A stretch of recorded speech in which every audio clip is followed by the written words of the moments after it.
Number 10. Kashamba. Kashamba is the Black Panther belonging to the 2099 universe. He first appeared in Marvel Knights Black Panther 2099 issue number 1. Of course, because this comic is from 2004, Wakanda doesn't really appear as advanced as it might now in the modern day in comics. Our advancements just weren't that great yet.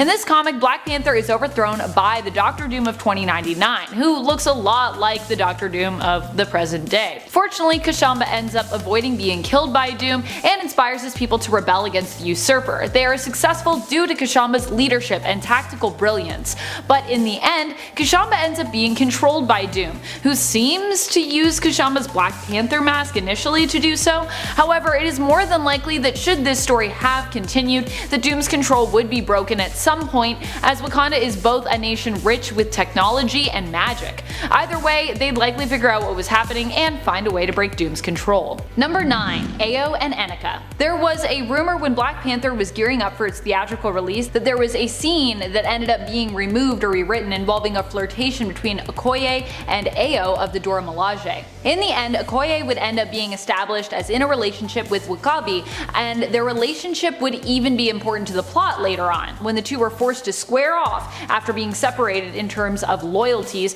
to which king they believed should rule. It is not Okoye and Ayo that are in a relationship anyways, but Ayo and ANEKA, another member of the Royal Guard. While I'm sad that we haven't yet seen a reference to their relationship in the MCU, it would be really cool to see it introduced in Black Panther 2, where we may have even more time to get to know not just Ayo better and potentially introduce ANEKA, but also dive more into the powerful women who are part of the Dora Milaje, especially considering they are no longer considered to be both the king of Wakanda's potential queens in addition to his personal guard, which I'm glad we changed that tradition a little bit. Number 8. Intergalactic Wakandan Empire. One of the cool things we've seen come to pass in the comics is the Intergalactic Wakandan Empire, which came to pass when T'Challa sent members of Alpha Flight out into space to search for the origin of the large amount of vibranium that fell to Earth. While in space, his team fell through an anomaly and ended up in the past. In the name of Wakanda, they began to build a space empire, which by the time we got back to the present day spanned 5 galaxies in size and reach. Emperor N'Jadaka would become the ruler of the intergalactic Wakandan Empire, who many of us know as Killmonger. While Killmonger might be dead currently in the MCU, it is possible there could be a way to revive him and even see him become the leader of this cosmic Wakandan Empire. As outlandish as it sounds, it's actually a pretty cool story. Number 7. King of the Dead. In the comics, there is a time when T'Challa is no longer Black Panther and his sister Shuri takes his place. T'Challa wanted to become Black Panther again, but didn't want to cause any conflict or any harm to his sister. He ventures to Necropolis, the underworld, and asks if this might be able to come to pass. In the end, it is revealed to him that dark times are coming, and in order for him to protect Wakanda, he needs to become the King of the Dead, the champion of Bast, the King of Kings. Necropolis also houses all of the dead kings, and when T'Challa accepts his position as its king, he gains the knowledge of all of those who have come before him. While I know that Chadwick Boseman won't be coming back, it would be nice to have this be the continuation of T'Challa's story. Maybe we don't actually see T'Challa go there, but instead it is explained to us that he has gone to the Necropolis and lives there as the ruler of the dead and all the fallen kings who came before him. Seems kind of fitting considering what a champion, hero, and king Boseman was in his everyday life. Number 6. Bast. Speaking of the underworld of the dead, another character that has been important to Wakanda is the god known as Bast, especially when it comes to the power of Black Panther. It is believed that Bast was the one to grant Black Panther their powers so that they might be able to defeat the demonic spirits that appeared following the tribe's discovering and using the vibranium that fell to Earth in a meteor landing in Wakanda. Bast was also the one who offered T'Challa the position of King of the Dead and made him her own Black Panther, while Shuri remained the Black Panther of Wakanda. Even if we don't go in that direction, I think it would still be cool to just see Bast appear, hear legends of the Panther god, or even experience some of her influence within the story of Black Panther 2. Basically, I just want more Bast in there. Number 5. Storm. Storm is often acknowledged as the one true love of Black Panther in the comics. Many are still waiting for those two to get back together following their separation and their divorce. Prior to that divorce, Storm was actually Wakanda's queen for a time, and these two have history that actually goes back decades when it comes to their love story, with them both being in love with one another when they were both quite young, back when T'Challa was a prince and before Aurora was even a member of the X-Men or worshipped as a goddess. Way back. While T'Challa won't be appearing in Black Panther 2, we could still see Storm pop up and acknowledge their earlier romance. Also, any movie that gives me a little window of possibility for introducing Storm and mutants, you best be believing that I am going to hope for that to happen. Also, even without T'Challa being around, Storm could have still had a prior attachment to him and Wakanda that could make her a powerful ally for them in regards to whatever adversity they face next. Number 4. Atlantis. One of my favorite ideas for Black Panther in general,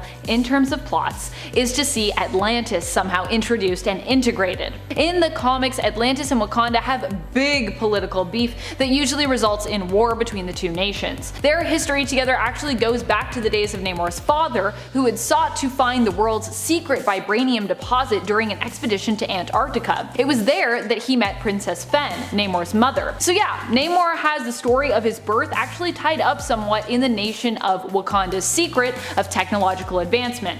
It's vibranium. The main event that inspired these two nations to attack one another was during Avengers vs. X-Men, when Namor, as one of the Phoenix Five, armed with the Phoenix Force, tracked down the Avengers to Wakanda and created a massive tsunami with his immense power that flooded the nation completely. This is the incident that who still sided with the mutants and X-Men despite the actions of Namor. Seeing Atlantis possibly emerge in the MCU as Wakanda's next enemy could be interesting, especially as there would be a lot of opportunities to tell a new story without the existence yet of the X-Men and the absence of T'Challa's Black Panther. And it could also, like I said, it could also give us a window for mutants to slowly appear. Namor could still be the first mutant. Haha. Number 3. Honoring Chadwick Boseman. Something we would all love to see happen in the film is an acknowledgement of the amazing hero that we all lost. Chadwick Boseman. Even outside of his role as T'Challa in Black Panther, this man and performer was an everyday hero besides, championing equality and doing his best to lift up other real-world heroes who deserved it. He hid his illness to make sure that everything he did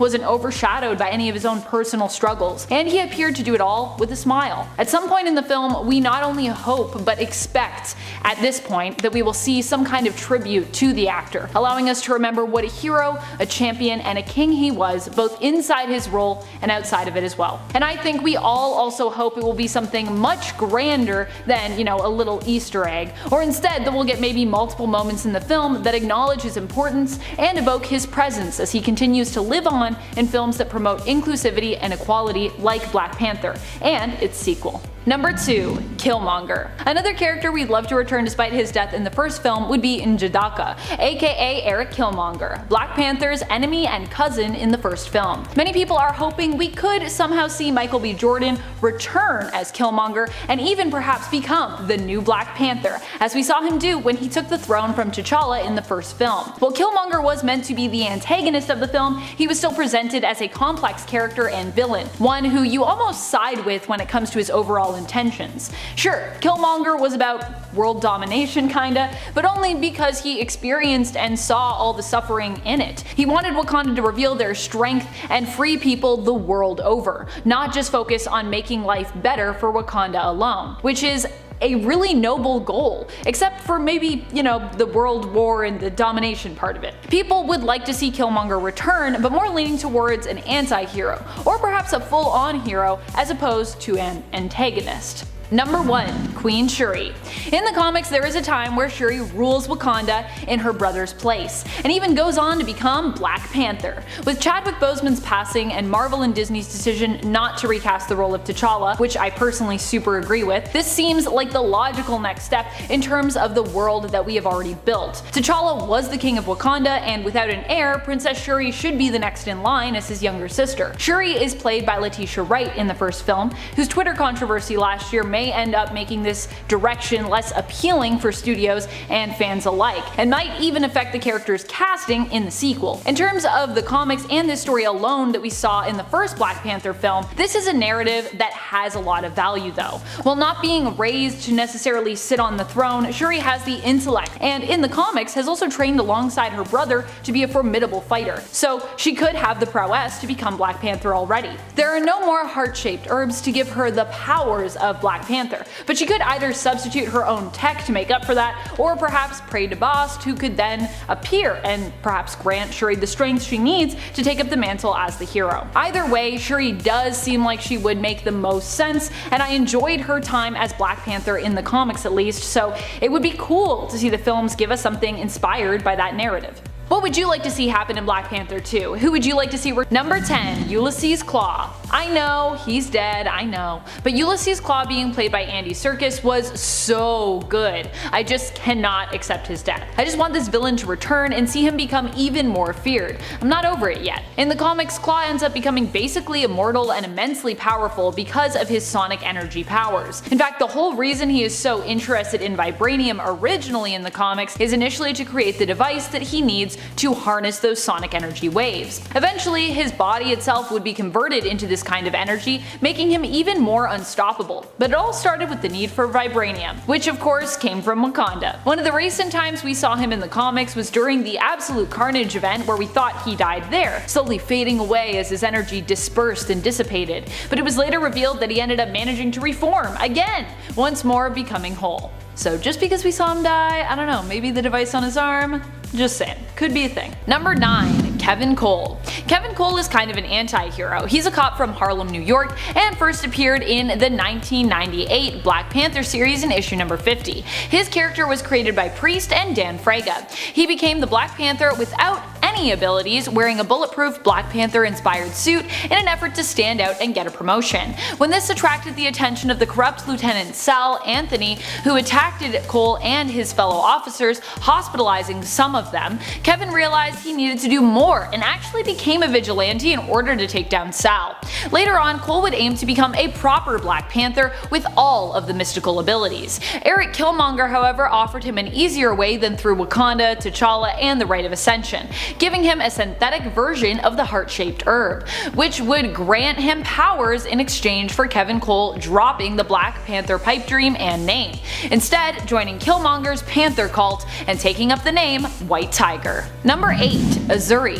Azuri was T'Challa's grandfather and the father of T'Chaka. He was the leader of Wakanda during World War II and would eventually end up teaming up with Captain America and his Howling Commandos, as well as Nick Fury, to take down the Red Skull and Baron Strucker. He was one of the most deadly Black Panthers we've ever seen, more on guard and less trustworthy of any foreigners that set foot on Wakandan soil during the war. He seems to behave coldly and more ruthlessly when it comes to those he deems enemies. Azuri was more of an independent ruler who believed in not getting involved in the war originally, but eventually came to admire and respect Captain America and the symbol he knew Cap would become for America, seeing similarities between both their positions as national heroes. Number 7, Ngozi. Ngozi is an alternate version of Black Panther from the Venomverse War Stories comic.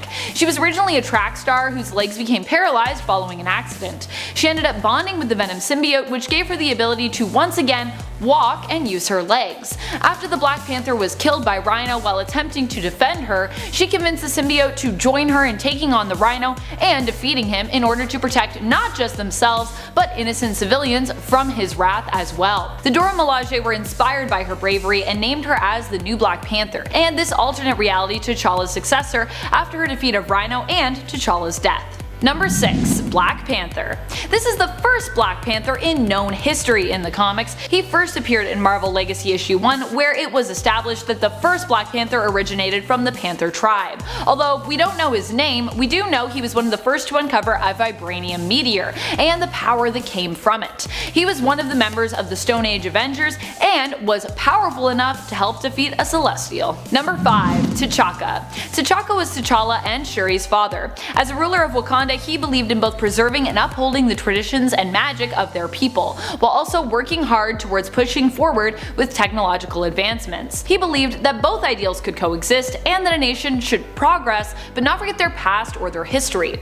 As a ruler, T'Chaka was also bestowed with the powers of Black Panther, granted to him by the heart-shaped herb. As such, he had heightened senses and maintained peak physical condition and capabilities throughout his life. Not quite superhuman, but still above average when it came to his strength, speed, agility, and durability. Basically, think of an Olympic level athlete. As leader of Wakanda, he also had the strength of the nation at his back, and as a member of the royal family, he was trained at birth to become a skilled leader when it came to combat and diplomacy. Number 4. ERIK Killmonger. ERIK's story in the comics is a little different from the one that we saw in the MCU. Instead, he is very much a victim who was manipulated and turned into a villain by the traitorous Ndemwe and Ulysses KLAW. In fact, it was KLAW himself who originally gave him the name ERIK and encouraged him to discard his true Wakandan name of N'Jindaka, forcing ERIK to treat KLAW as his true master. This made ERIK resentful, and eventually N'Jindaka rose up against his captors, killing Ndemwe and abandoning KLAW. ERIK would end up adopting the name KLAW gave to him to blend in. Eventually, ERIK would find his way back to Wakanda and would begin to secretly plot to overthrow King T'Challa, becoming one of his greatest enemies. ERIK himself has become a powerful adversary to Wakanda and even an emperor in his own right of the intergalactic empire of Wakanda. He not only has had the power of Black Panther, but is also intelligent, boasting a PhD in neuroscience and engineering. Also, every time Killmonger dies in the comics, he always seems to come back. So while he's not immortal in terms of abilities, plot-wise, he kinda is. Number 3. T'Challa.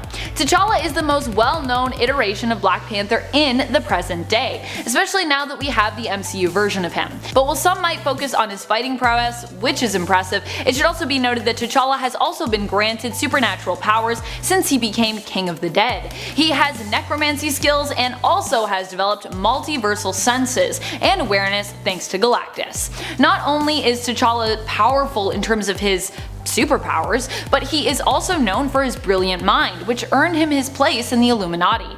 Many may think of Shuri as the brains of the family thanks to her depiction in the MCU, but T'Challa is actually known for being just as brilliant, if not more, in the comics. He has a photographic memory and is also a master of physics, as well as a field that he created himself and discovered, known as shadow physics. He's super smart. Number 2. Shuri. Shuri has always been passionate about becoming the first female Black Panther in Wakandan history. She is not only powerful because of how determined she is, but because of how hard she has worked towards that goal. She is determined, bold, brave, and strong-willed. Her half-brother himself trained her for this purpose, in case she was ever called upon to take his place, which of course ended up happening, making her the Queen of Wakanda and Black Panther in T'Challa's stead. At one point they were even both Black Panther. It was her determination and strong will that helped her to become such a spirited and skilled fighter. Shuri is also a genius, a brilliant inventor, and a skilled tactician and diplomat.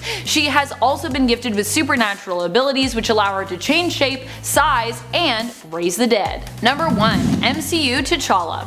One of the most powerful versions of Black Panthers when we are looking at impact is T'Challa from the Marvel Cinematic Universe. This isn't just because of how powerful that character is, how he manages to balance both the traditional and technologically advanced aspects of Wakanda like his father T'Chaka did in the comics, always doing his best as a ruler, a king, and a hero for his nation, but also for the world. It's also because of his growth through the Black Panther film. He is powerful and wise enough to see that one day a change is not only going to come, but needs to come. He is brave and strong enough to see that it is time for him to listen to those around him and share the truth about the power of Wakanda with the world. T'Challa does not let fear blind him in the end. He's not only powerful, but he's inspirational. Add in the fact that we had Chadwick Boseman portraying him in the film, and it only adds to the character's power. He was an amazing performer who always committed to each role that he took on. Chadwick Boseman was the one to develop the dialect of Wakanda, studying various different languages and dialects from across Africa to come up with it. It was also so well received that it became adapted by the rest of the cast when Black Panther came about. This wasn't just a man who played a hero on screen, but he became a hero in his own right, questioning and fighting against stereotypical roles for people of color and using his own voice to raise up and acknowledge everyday heroes. From playing real-world historical heroes to acknowledging James Shaw Jr., who saved lives by wrestling a gunman out of a Waffle House in Nashville, Tennessee during a mass shooting. Yeah, that's a thing that happened. Boseman gave away his award for Best Hero at the 2018 MTV Awards to Shaw, calling him up on stage with him to accept the award, acknowledging him as a real-life hero. If there is such a thing as people who are too good for this world, Chadwick Boseman was likely one of them. Number 10. King Cadaver. We kicked this list off with one of the earliest villains in the comics, making his first steps in Jungle Action issue 10. King Cadaver was this bug-eyed dude created by radiation exposure. He could control your mind and cause a great amount of physical pain at the same time. Now, he didn't get up to much in the comics until recently in Black Panther 2019 issue 1. King Cadaver returned, but he was a little cooler this time around. There was this new CEO in town going by the name of Mr. Kazaji. Wakanda found a new chief of mining and operations were running smoothly. Better than ever, actually. He quadrupled the production of vibranium by using these proton excavators. Now, it started off great until these natural disasters began to occur. And then Mr. Kachazi kidnapped Queen Mother Ramonda as hostage, and his true self was revealed. And after a beatdown from Black Panther, King Cadaver still managed to somehow escape. Number 9. Hell's Kitchen. After being ambushed by Dr. Doom, who put T'Challa in a coma, another had to take up the role of Black Panther. T'Challa lost his enhanced abilities, and after the events of Doom War, he rendered all of Wakanda's vibranium inert. So, no powers, no vibranium, and no longer the ruler of Wakanda. How about a vacation to Hell's Kitchen? After being possessed by a demonic entity, Matt Murdock, Daredevil, needed time to recover and rediscover himself away from his home, and he left the defense of Hell's Kitchen to T'Challa. Enter the Black Panther Man Without Fear story. As the now depowered street-level defender of Hell's Kitchen, T'Challa had to rely on the basics, such as his body armor, homemade gadgets, and his fighting ability. This suit doesn't really display its own usefulness. I'd say that instead, it displays the usefulness and ingenuity of T'Challa himself. Stop right there, criminal scum. Kidding. You're only a criminal because you're so criminally good looking. Okay, I've given you a compliment. Now you give me one by liking and subscribing. I think this is a good trade-off. I boost your confidence. You support this channel so we don't fall into the black abyss of obscurity. Cool. Thanks. Love you guys. Number 8. Wedding suit. A bit more of an unconventional pick for a list like this. Back in 2006, during the time of the Marvel Civil War storyline, a wedding took place. A wedding between the King of Wakanda, the Black Panther, T'Challa, and the X-Men, African princess, and some people say goddess, Aurora Monroe. Storm. The event itself was built up for a few issues in the 2005 Black Panther storyline, and in issue number 18, it finally took place. In this event, T'Challa dons a more ceremonial panther habit, a gold necklace and a gold belt, and the classic cape. This suit doesn't serve a special function in combat outside of serving as a wedding suit, but marriage is its own kind of combat, am I right? Number 7. Ghost Panther. In this alternate reality, called Warp World, the character T'Challa was merged with the character of the Ghost Rider, Johnny Blaze. And can I just say how insanely amazing of an idea this is? The arrogant Prince T'Challa is exiled from Wakanda and goes to America, taking up the show name Johnny Blaze. After a fatal accident, Jericho Simpson, which is a warp between Brother Voodoo and Crash Simpson, invokes the demon Zarathos, who is the half-sister of the Panther goddess BAST. T'Challa actually refuses to become the spirit of vengeance at first, but eventually he did. Now, while this isn't really a panther habit, it is a Black Panther Ghost Rider who rides a giant flaming panther, and yeah, I don't know, I'm not really seeing a downside here. Number 6.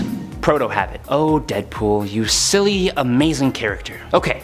So basically, what happens here in Black Panther vs. Deadpool number 4 is that Mr. Poole heads to Wakanda to steal a bit of vibranium to help him heal a mailman. Wade actually ends up grabbing a red ceremonial Wakandan necklace and puts it on to go and make his escape. What he did not know is that this necklace was actually a prototype Panther habit. The suit analyzes his DNA, and since Black Panther has everybody's DNA on file, it remakes itself on Deadpool, adapting to his usual color scheme and the weapons he likes to use, christening himself Panther Poole. Or Dead Panther. No, Panther Poole. Panther Poole's better. It also pretty much brings him up to par with the true Black Panther, which is proven when the two get into it, until Wade's pocket-sized teleporter gets damaged and he teleports to the vibranium mine, which he then teleports to right outside New Jersey.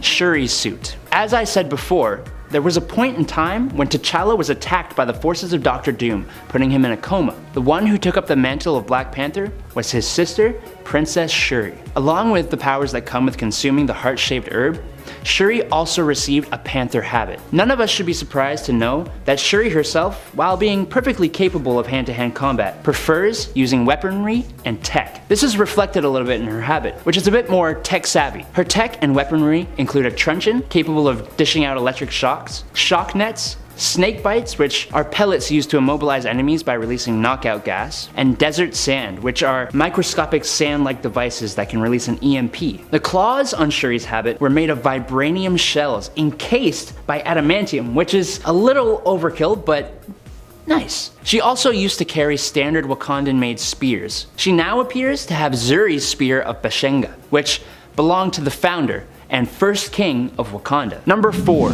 Panther battle armor. Okay, bouncing right off of that, Shuri actually dons another Panther armor during the events of Doom War that I just really want to talk about. Shuri wore a battle mech armor that further amplified her strength, endurance, and durability past its already peak human levels to superhuman levels. The battle suit also had new cool weapons like this pair of vibranium powered daggers. Some versions of this armor that the Dora Milaje wore have flight capabilities with these really sweet heli drone like packs. The battle armor also has sensory arrays that made her an even more formidable adversary. Overall, just an armor that boosts the already technologically advanced superhuman to another level. Number 3, Ngozi. Okay, so we've seen Ghost Panther and Panther Pool suits, but what about when the Black Panther is the host for a symbiote? A former track star who was in an accident that paralyzed her legs, Ngozi of Lagos, Nigeria eventually became bonded with the Venom symbiote. After Black Panther was killed by Rhino, who was trying to capture the symbiote, Ngozi and the symbiote instead defeated Rhino. Ngozi was recognized by the Dora Milaje, who took her to Wakanda, where she actually became the new temporary Black Panther. Ngozi herself now had the powers from the heart-shaped herb as well as the powers from the symbiote, so her habit was obviously a little different. Imagine the vibranium-laced armor plus a Venom symbiote suit. Why am I asking you to imagine this? It's a comic, we have pictures. Number 2.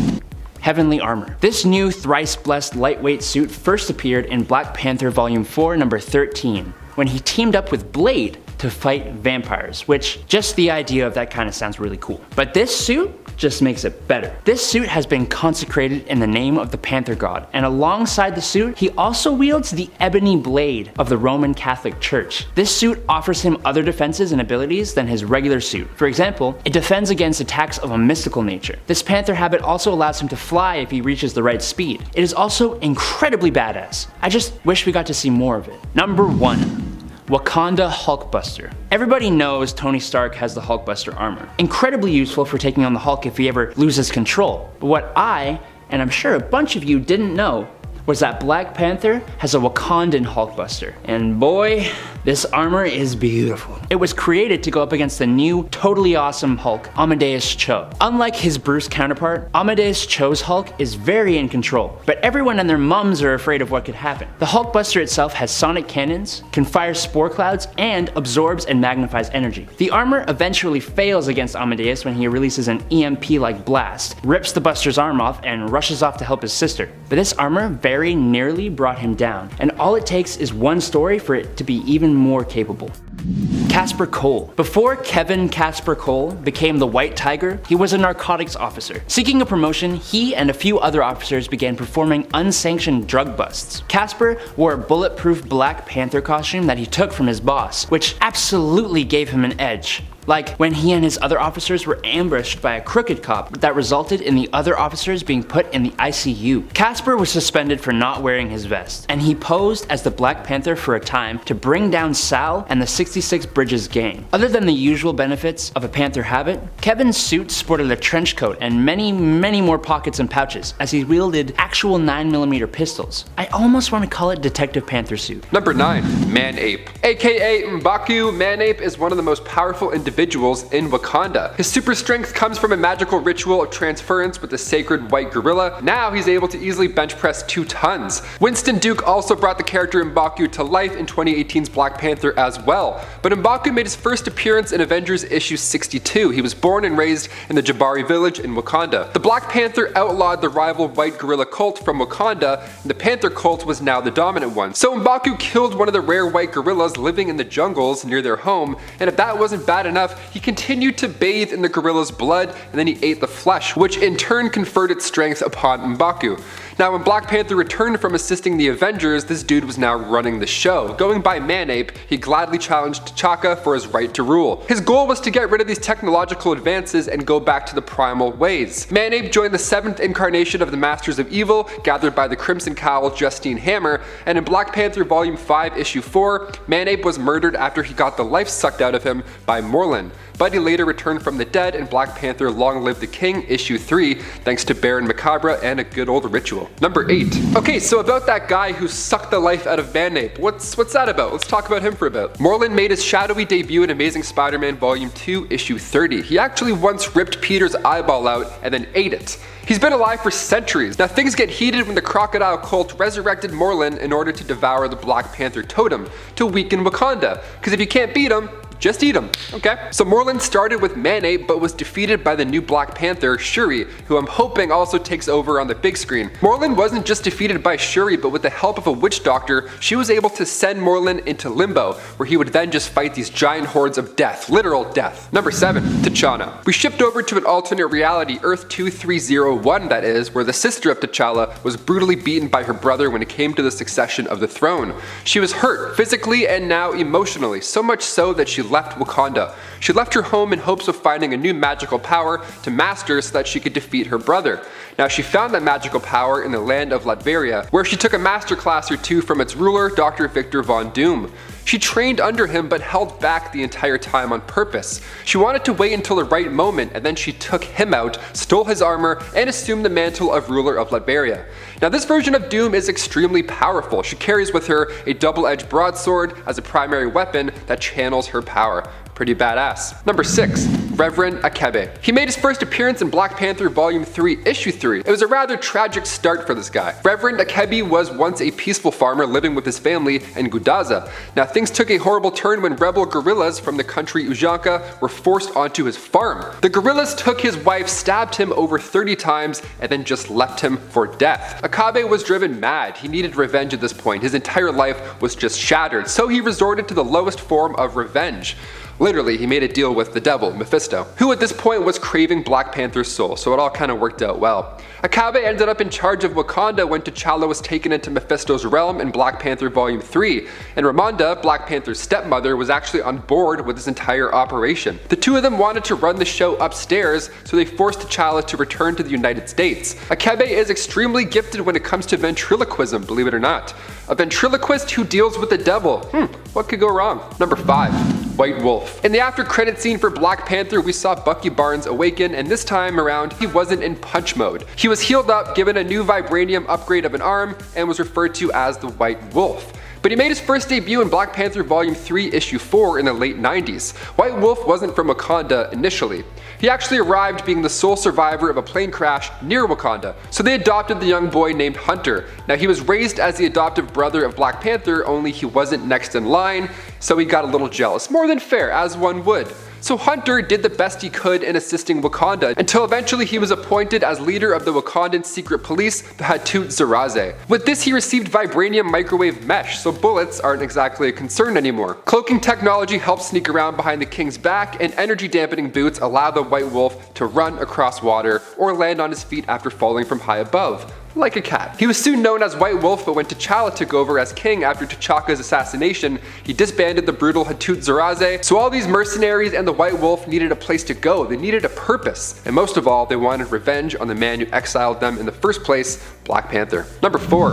Ulysses Claw. Played by the wonderful Andy Serkis in the MCU, also a villain we need more of, Ulysses Claw made his first debut in Fantastic Four Issue 53. He's the son of war criminal Colonel Fritz Claw, and after the war he moved back to Belgium, changed his name to Claw with a W, a little cooler, and he raised his son, telling him stories of Wakanda. That son grew up and became a physicist working in the field of applied sonics at the Technical University at Delft. He figured out how to convert sound waves into a physical mass, but the missing key component to do so lied within Wakanda's vibranium. So he and a group of mercenaries bought intel from Hydra, broke into Wakanda to cause some chaos. Claw attempted to kill both King T'Chaka and his son T'Challa, but the king used his body as a shield to guard the young boy. His right arm didn't make it out alive, but that's when his brain came to save the day. He got an arm upgrade as we saw in the MCU, but in the comics he ended up trapped inside of it at one point. He was transformed into literal sound. So never say never with Claw returning to the MCU. Number 3. Tatu. Initially a student at the Wakandan Academy, Tatu joined Marvel Comics with Black Panther Volume 6. He left in search for knowledge beyond the physical realm, and sometimes that gets you in a little bit of a pickle. He laid low in the Wakandan wilderness, and when he returned he had the ability to manipulate nature. While abroad, Tatu gathered a group of rebels called the People and worked alongside Zenzi and the Ugandan army in hopes to one day overthrow the Black Panther. Tatu's powers are beyond just controlling plants. In Black Panther Volume 7, Issue 19, Tatu demonstrated the ability to open portals from the past and present to transport people through space and time. He also wears 2 spiked wooden rings on his shoulders. Being made of natural resources, he can make the spikes grow in length and attack people. A one-on-one with Groot would get pretty messy, I imagine. Number 2. Zenzi. Making her first appearance in Black Panther Volume 6, Issue 1, Zenzi can enhance and bring to light people's deepest emotions. She can change your whole agenda up just like that. Like in Issue 2 of Volume 6, Zenzi is about to be killed by Killmonger's troops, but instead she made them attack each other and wipe each other out, which is great. She quickly became the leader of the Ugandan army, where she allied herself with Tatu, head of the People, like I just talked about. She would use her abilities to start riots, and when Black Panther knocked her into a coma, she still didn't give up the fight days later when she woke up. Not even a coma can keep Zenzi down. How amazing is that? I would hate to mess with an empathic manipulator. I don't want people to read my mind or see my emotions deep down. Leave my inner monologues alone. You have your tough guy voice on and then all of a sudden you're singing show tunes and releasing prisoners. What a power. And finally, number 1. Killmonger. ERIK Killmonger, played by the wickedly talented Michael B. Jordan in Marvel Studios' Black Panther, is one of the best villains in the MCU thus far. I'm really hoping we get him back somehow in the sequel. I think he's rumored to actually take over as Black Panther, so this could be something. He made his first appearance in Jungle Action Volume 2, Issue 6. He considers himself a fierce and cunning warrior, far greater than that of T'Challa. He grew up in Wakanda with the birth name Jadaka, and as a child, when ULYSSES Claw invaded the country for vibranium, his family was wiped out after Claw's plans got messy. Jadaka, the sole survivor, was taken captive by Claw back to America, where he luckily escaped his grasp, but he still had no way of getting home. So he adapted. He changed his name to ERIK Killmonger, moved to Harlem, earned a PhD in engineering, and became a professor at MIT. There he saw Wakanda's King T'Challa and hitched a ride back to the motherland, only he didn't intend to settle and live his days out as a peaceful resident. He took what he learned in America and planned to use it against the Black Panther back home and topple his empire.